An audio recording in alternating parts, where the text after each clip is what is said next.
Hello दोस्तों, CV education channel पर आपका स्वागत है। हम पशु परीक्षा की तैयारी कर रहे हैं। उसके अंदर हम राजस्थान में ऊर्जा का विकास पढ़ रहे हैं। राजस्थान में ऊर्जा के विकास के अंदर आज हमारा लास्ट टॉपिक है, यानी कि एक और बचेगा। अगर आज की क्लास में नहीं हो सके तो कल में उसके अंदर हम पूरे चैप्टर को ऊर्जा में विकास को कंप्लीट करेंगे। तो इसके अंदर क्या देखने वाले हैं कि आज हम देखने वाले हैं परमाणु परियोजना।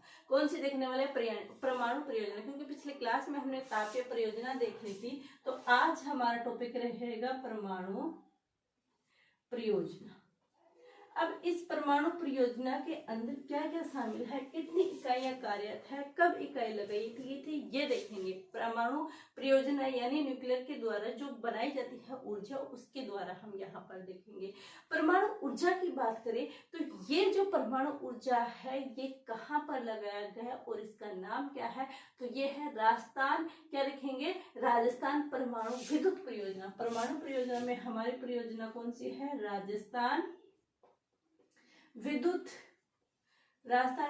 परमाणु परियोजना। क्या है? राजस्थान विद्युत परमाणु परियोजना है ये हमारे। और ये है कहाँ पर स्थित? ये है हमारे रावत भाटा चित्तौड़ के अंदर। कहाँ पर स्थित है? रावत भाटा चित्तौड़ में। अधिकतर क्वेश्चन ये पूछा जाता है कि राजस्थान विद्युत परमाणु परियोजना है वो कहाँ पर स्थित है, तो वो कहाँ पर स्थित है? रावत भाटा चित्तौड़ के अंदर क्या है हमारी ये परमाणु परियोजना है। इसकी स्थापना कब हुई थी और ये कब से उत्पादन करने लगी थी, ये हमारे लिए इम्पोर्टेंट है। तो इसकी जो स्थापना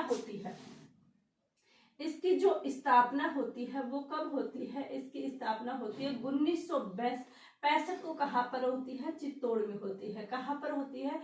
1965 को चित्तौड़ में होती है। और जब ये उत्पादन करने लगती है तो इसका उत्पादन हुआ था 1973 से, यानी कि इसकी जो नींव रखी गई थी वो 1965 में रखी गई थी। 1965 को चित्तौड़ के अंदर ये यहाँ पर इसकी स्थापना की थी। लेकिन यहाँ पर जो उत्पादन का कार्य चला था वो चला था 1973 से। कब से चला था? 1973 से। अब देखते हैं कि ये जो स्थापना होती है उस पर सहयोग किसका था, यानी किसके सहयोग से ये लगाई गई थी, तो ये सहयोग से लगाई गई थी कनाडा के सहयोग से। किसके सहयोग से लगाई थी? तो कनाडा के से। क्वेश्चन आता है राजस्थान विद्युत परियोजना किसके सहयोग से है, तो वो किसके सहयोग से है? कनाडा के सहयोग से। ये चीजें हमने देख ली। इसका उत्पादन कब से हुआ? 1973 से क्या होता है? इसका उत्पादन होता है। अब ये बात करते हैं कि जो ये परमाणु ऊर्जा है ये किसके अधीन कार्य करता है, तो देखिए हमारे भारत में भारतीय ऊर्जा संसाधन विकास उस बोर्ड के अधीन है। तो वो बोर्ड कौन है? NPCL के अधीन है। NPCL का अर्थ है न्यूक्लियर। कौन सा है? न्यूक्लियर परमाणु कॉर्पोरेशन इंडिया लिमिटेड ये है और इसके अधीन ये है। तो ये कौन सी है? हमारे भारत में दूसरा स्थान रखती है परमाणु परियोजना। भारत में दूसरे स्थान पर। कौन से स्थान पर? दूसरे स्थान पर। फिर आप ये सोचेंगे कि भारत में ये परमाणु परियोजना दूसरे स्थान पर, तो फर्स्ट पर कौन से? फर्स्ट में कहाँ की है? फर्स्ट में मुंबई की कंपनी है, वो फर्स्ट में है। और हमारे भारत में ये क्या है? सेकंड नंबर की परियोजना है। ये चीजें हमने देख ली। अब इसके अंदर कुल कितनी इकाइयां कार्यरत करती है, तो इसके अंदर जो इकाइयां हैं वो इकाइयां काम करती हैं टोटल 8। कितनी इकाइयां काम करती है? 8 करती है। अब इन 8 के अंदर जो फर्स्ट है वो पूर्णतः हमारे राजस्थान को समर्पित है। किसको है? जो फर्स्ट परमाणु परियोजना है वो पूर्णतया राजस्थान को समर्पित। किसको? राजस्थान को समर्पित। किसको है? हमारे राजस्थान को समर्पित है। कौन सी? फर्स्ट जो यूनिट है वो पूर्णतः राजस्थान को है। कुल कितनी है? 8 है। और इसके अंदर जो 6 नंबर की है वो किसके द्वारा? वो महिलाओं के द्वारा संचालित है। किसके द्वारा संचालित है? वो पूर्णतः महिलाओं के द्वारा संचालित है। पूर्णतः महिलाओं द्वारा संचालित, यानी कि जो 8 इकाइयां हैं। उन 8 इकाइयों के अंदर जो फर्स्ट इकाई है वो किसको, हमारे राजस्थान को समर्पित है, और जो छठवीं इकाई है वो पूर्णतः महिला द्वारा संचालित है, और जो 7वीं और जो वह 8वीं जो इकाई है, 7वीं और 8वीं इकाई क्या है, अभी निर्माणाधीन है। निर्माणाधीन है, कैसी है वो, अभी निर्माणाधीन है।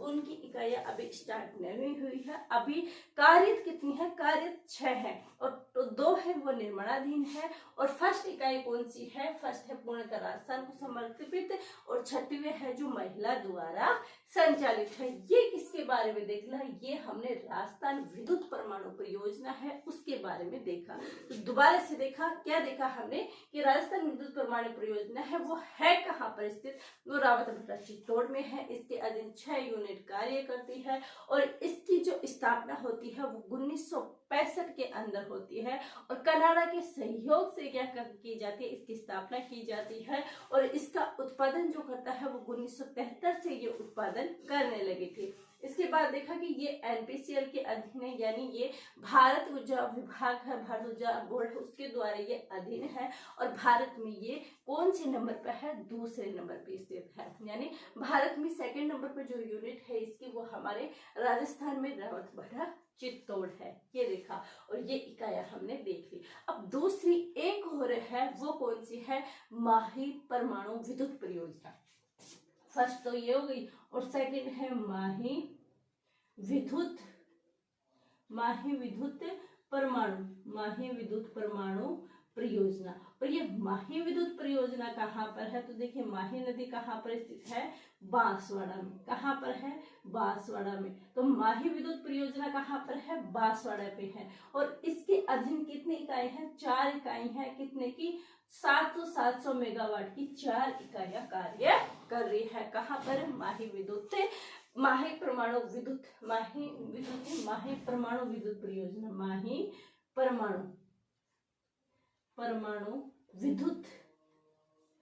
विद्युत परियोजना, ये है हमारी जो बांसवाड़ा के अंदर स्थित है। ये चीजें हमने जान ली है। इसके अंदर एक चीज और आता है हमारा अक्षय ऊर्जा। वो अक्षय ऊर्जा हम कल की क्लास में करेंगे। इसके बाद हम जनसंख्या वाला टॉपिक स्टार्ट करेंगे, और कोशिश करेंगे कि जनसंख्या वाला टॉपिक भी हम जल्दी से एंडिंग करके आर्ट कल्चर की क्लास से स्टार्ट करेंगे। आज थोड़ी तबीयत डाउन है क्योंकि इस समय क्या है, मौसम चेंज हो रहा है वायरल की वजह से। तो आप भी अपना ध्यान रखें, मौसम चेंज हो रहा है, और इस समय क्या है कि काफी समस्याएं आती है। चेंजिंग मौसम में हमारी बॉडी क्या है कि उस चेंजिंग मौसम में उस एनवायरनमेंट को जब एकदम से चेंज होता है तो उसके अंदर क्या है, हम बीमार हो जाते हैं। हमारी पढ़ाई निरंतर चलनी चाहिए, इसलिए हमें स्वास्थ्य का भी ध्यान रखना चाहिए, लेकिन फिर भी हो जाता है। तो आप आज आवाज थोड़ी आपको भारी लग रही होगी तो आप प्लीज एडजस्ट कीजिएगा। 1-2 दिन में शायद तबीयत ठीक हो जाएगी, तो आपकी मेरी वॉइस वैसे की वैसे हो जाएगी। ये चीजें हमने देख ली। अब आगे वाली चीजें देखेंगे कल की क्लास में। आई होप ये चीजें आपको समझ में आ गई होगी। ऐसे ही निरंतर आपको क्लास मिलती रहेंगी। धन्यवाद।